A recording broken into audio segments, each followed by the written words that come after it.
Sometimes you have to wonder whose bright idea it was to include some books in the Bible. The book of Lamentations, the source of this morning's second reading, is one of the books which, had it been left up to me, may not have made the final cut. The book of Lamentations is a sequence of 5 lyric poems that expresses grief over the destruction of Jerusalem by the Babylonians a little less than half a century before the birth of Christ. It is said that the book contains some of the Bible's most violent and brutal pieces of writing. It's a book of grief and despair. The first 2 verses of this morning's scripture give a sense of what the reader has been experiencing for the last 2.5 chapters. The thought of my affliction and my homelessness is wormwood and gall. My soul continually thinks of it and is bowed down within me. The author admits that he or she is caught up in an infinite loop of hopelessness and despair. Just the sort of literature that we would imagine Eeyore to have included within his home library. You remember Eeyore, don't you? The doleful donkey and the adventures of Winnie the Pooh, who wouldn't know happy if it tickled him in his ribs. But then, right in the midst of all the woeful language of the book of Lamentations, is tucked away a glimmer of hope. The writer takes a breather. An ray of sunshine peeks out from the gloomy passages that we have been forced to trudge from the book's beginning.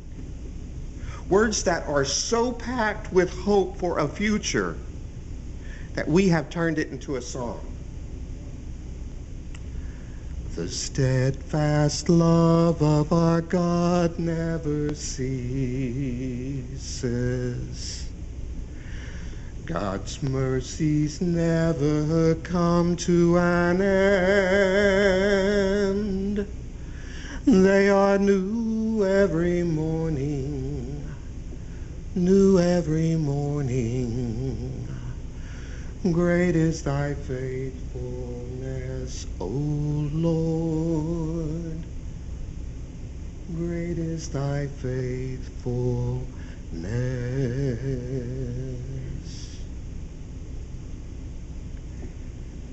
And then it continues by telling us, the Lord is my portion, says my soul. Therefore, I will hope in God. The Lord is good to those who wait for God, to the soul that seeks God.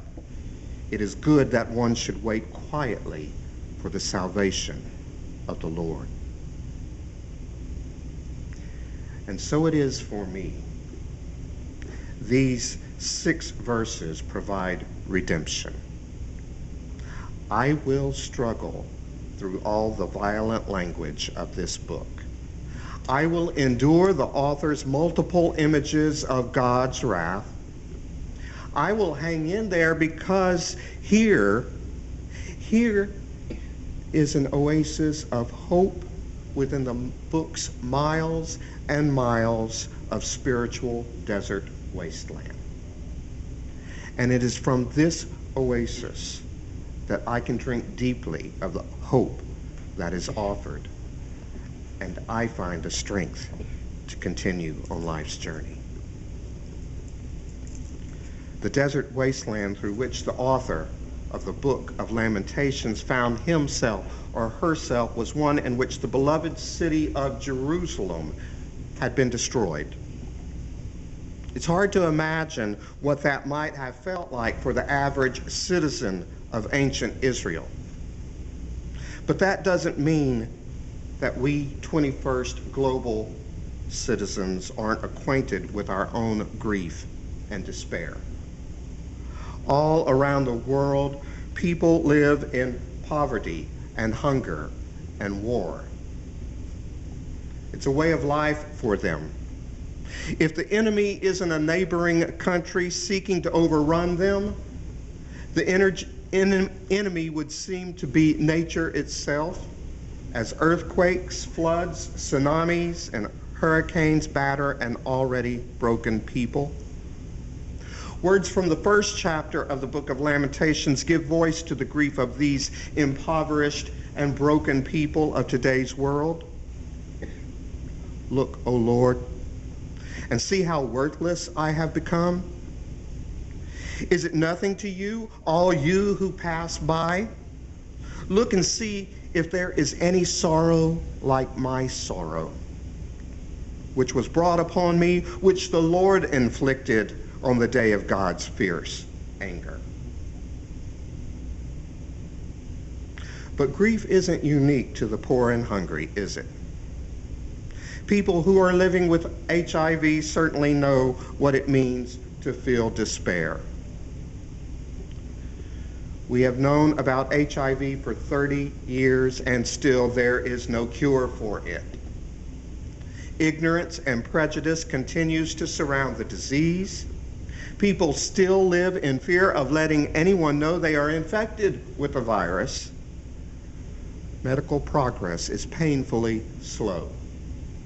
And meanwhile, families and loved ones are torn apart because of the disease. The HIV positive person who has not found a support community could easily relate to the author's words. All our enemies open their mouths against me. They hiss, they gnash their teeth, they cry, "We have devoured her. Ah, this is the day we longed for. At last we have seen it. God has done what was purposed, and God's threat has been carried out."